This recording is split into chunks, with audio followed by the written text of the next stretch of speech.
Everybody naturally thinks that gardening is all about work with plants outside. Well, it isn't. There are many different houseplants that you can add into your own homes and they'll really make a difference. It gives a feeling of freshness and of life. I think having houseplants in a dull corner or having houseplants in an area that's bright, having flowers and foliage really uplifts our hearts and nourishes the soul. It makes a house feel like a home. But there's a lot more to houseplants than just looking good. Houseplants can play a significant part of removing harmful pollutants you have inside your house. Now, you naturally think pollution is all about outside, but inside there's a lot of pollution too. First of all, it's cleaning products. Things like disinfectants, air fresheners, or even polishes builds up pollutants. Fuel burning does as well. Gas cookers, open fires, log burners. Decorating products are pretty high on the list as well. Paints, varnishes and glues. And of course, anything that we use for our own cosmetics, hairsprays, perfumes, shower gels, a bubble bath, all go to start creating pollutants inside the home. And of course, if we're not opening our windows to ventilate, these pollutants stay inside and have a negative effect on our health. So these plants here actually neutralize some of the toxins. And by doing that, it can help us in so many different ways. It can reduce stress level. It effectively can stop our eyes and our nose being irritated. And if it's reducing stress as well, of course, it reduces headaches. All of these plants here are doing something positive in your home other than just looking good. Now, don't take my word for it.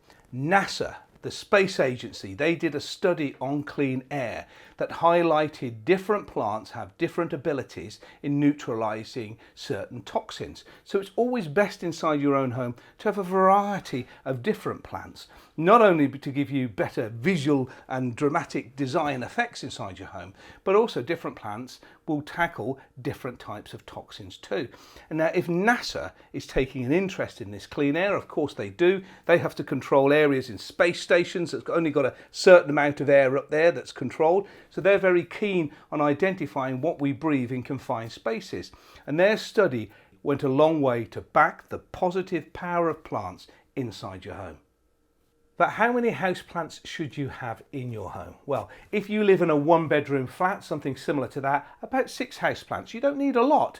Dotted around, a couple in the bathroom, a few in the kitchen, about 6 houseplants help on a studio flat. If you've got a 2-bedroom terrace house, you'd be looking at about 11 to 12 houseplants around your home. But if you've got a bigger house, 3-bedroom plus, 16. And they disappear pretty quickly. I love having houseplants in my own rooms. There's something about their beauty that cheers me up, but I'm a horticulturalist, I can see in that. But if you're sitting down and you've got an office in your home with a few houseplants there cleaning the air for you, it'll help you be more productive in your work. So let's take a look at a couple of plants. Say, one of my favourites here. This is a Nephrolepis, Boston fern. It's been a popular house plant for years and years. But this is a tough little plant that's helping your health whilst being in the house. It tackles a couple of bad pollutants. One is formaldehyde, and that really comes from paper, plywood, synthetic fabrics, and it adds pollutants into the air. But it also helps with xylene as well, which is another pollutant that comes from either smoking, so the smoke in the room, paints or rubber. So this one plant will draw a lot of those bad toxins in and neutralize them inside the home. 2 other big heavyweights in the houseplant air cleaning department is the mother-in-law's tongue, supposedly, Sansevieria. Now, this works. It's been a popular houseplant for a long time, and because it lasts so well, it's almost indestructible. In addition to that, you've also got Dracaena as well, Dracaena marginata. This is a tricolour variety, so there's 3 colours to it. You get a pink on the outer and the green in with it as well, borne on the stem. And both of these are pretty tough because not only do they clean up everything that the Boston fern does, they also tackle 2 other pollutants, trichloroethylene, and they tackle on top of that benzene too. But there's another super houseplant that does everything that these 2 plants can do, and of course what the Boston fern can do, plus more. And this is the peace lily. Look at the flowers there. Isn't that gorgeous? So not only does it handle all of those toxins, but it also handles ammonia. And of course we get ammonia from a lot of the floor cleaning products and the window cleaning products. And as we know, ammonia really affects our eyes, causes an irritant, our nose and our throat as well. So this little plant is a real plus, not only looking good, but taking out some serious toxins inside the house too. Now all of this came from a study from NASA when it was doing its clear air studies, that plants have a positive effect in the home. But it's not just the beauty of the plants and the toxic element that they clear inside the home. There's also fragrance too. Why use spray air fresheners inside the home when you have got natural, pure fragrance coming from a flower? Now this is a gardenia. Every time I smell it, it's got a real, oh, it takes me away. It's got a real perfume fragrance that's quite Mediterranean. So whenever I smell it, I think I'm on holiday, as if I'm walking down the streets in Spain or in Greece. And fragrance is something that unlocks our memories. So having fragrance inside the home from plants like gardenia, or from jasmine, or the stephanotis, which is the Madagascar jasmine that has waxy flowers and beautiful fragrance too, really adds something of quality of life in the home. And beauty goes with it as well.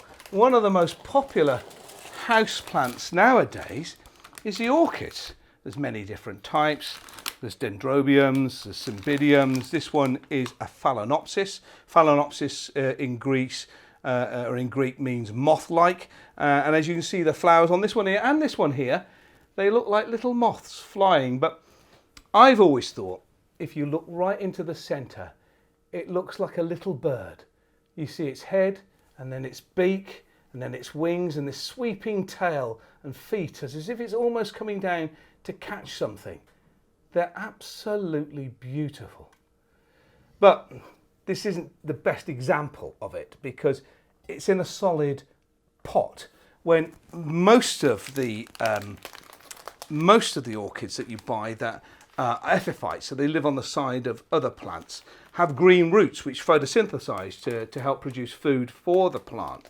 So it's best not to put it in a solid pot. You want to put it into a glass pot or a vase, so light can still get through and the plant can use that to help it photosynthesize. Now orchids, they do really well on kitchen windowsills or bathroom because they like that extra humidity. Now, getting plants that add a little bit of colour through their flower really goes a long way to cheer us up. And of course, Mother's Day, things like chrysanthemums or even these beautiful indoor azaleas add a smile to your face. But getting kids involved in gardening too is also a plus, and there's a couple of plants that work well. First up is the kalanchoe. It's otherwise known as a flaming Katie, because there's varieties of this that have bright red flowers, but you can get them in pink, you can get them in white, you can get them in yellow and in orange too.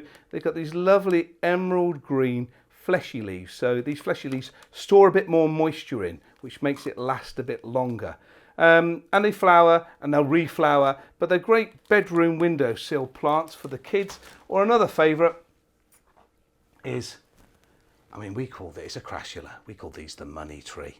Some people call it the jade plant, and it is a real favourite because if you buy one of these, you'll have it in your house for years and years to come. This lovely, lovely leaf with green lobes, a little tinge of red on the outside. It's a marvellous house plant, great for the kids to have too. Adding in interesting plants, really, where it becomes almost a hobby, where you're collecting different things. A lot of people collect cactus. Look at this here. Isn't that beautiful? It's almost like a sculpture.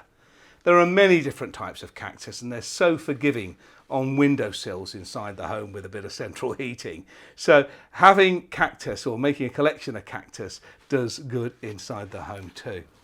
But there are lots of different varieties of plants, and the more different varieties you have, the more toxins these different plants will take up. They go a long way in making your house look beautiful, giving you a fantastic hobby, but also making sure you've got a healthy home too. Houseplants really add value and quality inside the house. Try a bit of indoor gardening.